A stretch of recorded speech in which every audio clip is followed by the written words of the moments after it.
Dear brethren, today's gospel is based on a beautiful account in the gospel according to Matthew chapter 23 verses 1 to 12, whereby Jesus is against the outward acts of the Pharisees and scribes of that era. So let us bear in mind that Jesus was not against the human nature of the Pharisees and the scribes, but he was against their outward acts. Thus, he publicly informed the crowds and the disciples the following. Number one, the scribes, Jesus says, the scribes and the Pharisees sit on Moses' seat.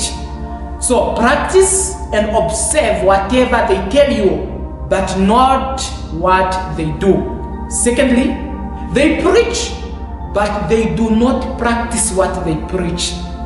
They bind heavy burdens, hard to bear, and lay them on men's shoulders, but they themselves will not move them with their fingers.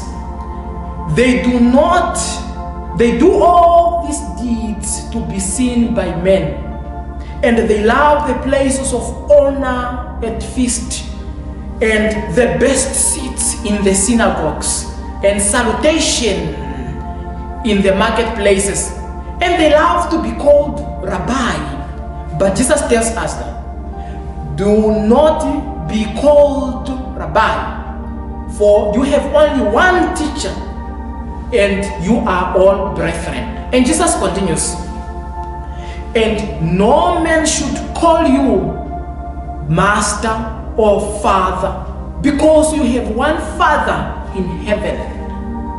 Neither be called master, you have one master, that is Christ. But Jesus brings up a beautiful statement. He who is greatest among you shall be your servant. Whoever exalts himself will be humbled, and whoever humbles himself will be exalted. Dear brethren, this passage is 100% applicable in our lives and in our societies.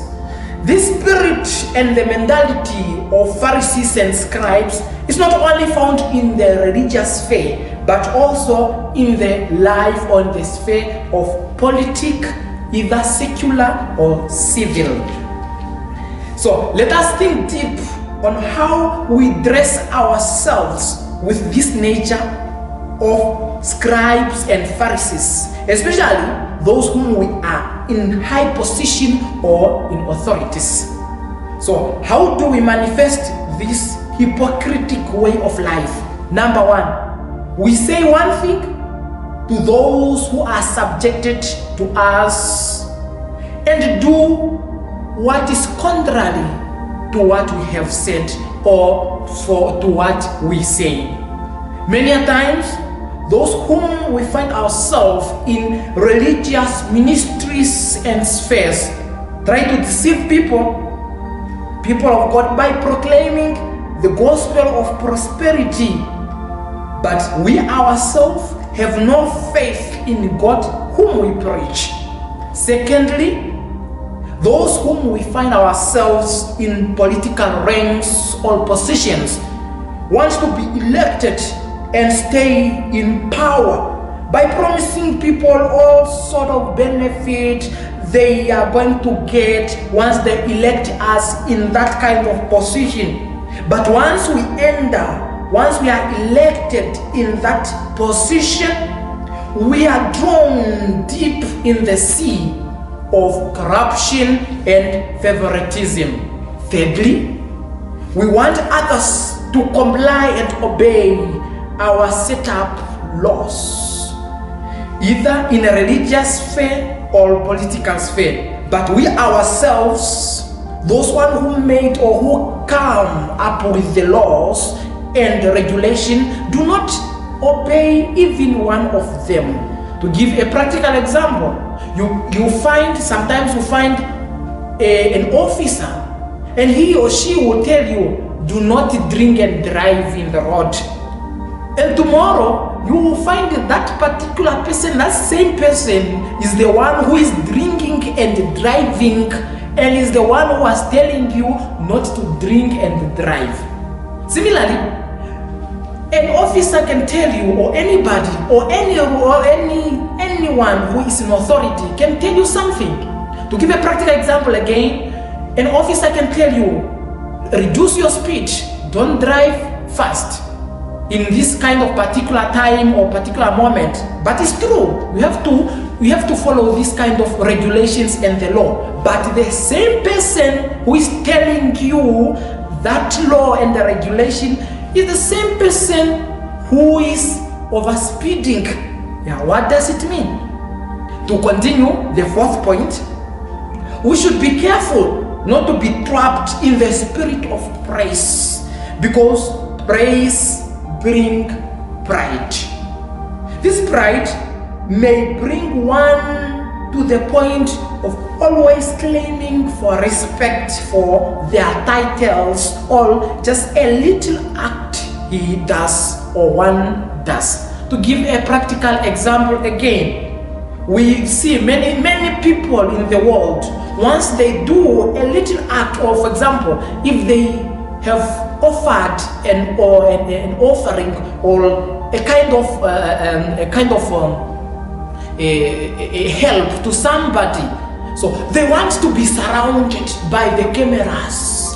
They want to be surrounded by the medias, for the whole world to see what has happened and what has one gives, which is not important. So let us remember that titles and positions and all these praises are just earthly things, but they will never be found in heaven. You will not find any of this in heaven.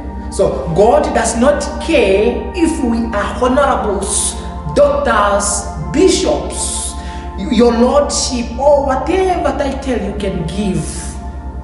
What he cares about is that were you carrying the spirit of love and humility before his people? So therefore, as human beings in this journey on earth, we need the spirit of Ubuntu. That is one of the greatest African concepts, which display the oneness of humanity.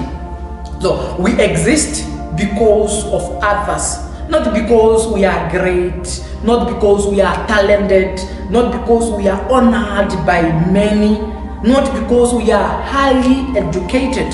No. By humbling ourselves before the Lord and before others, we can become the trees that bear good fruits in each or in every society. And thus we shall get rid of the spirit of Pharisees and scribes. May God bless you. Amen.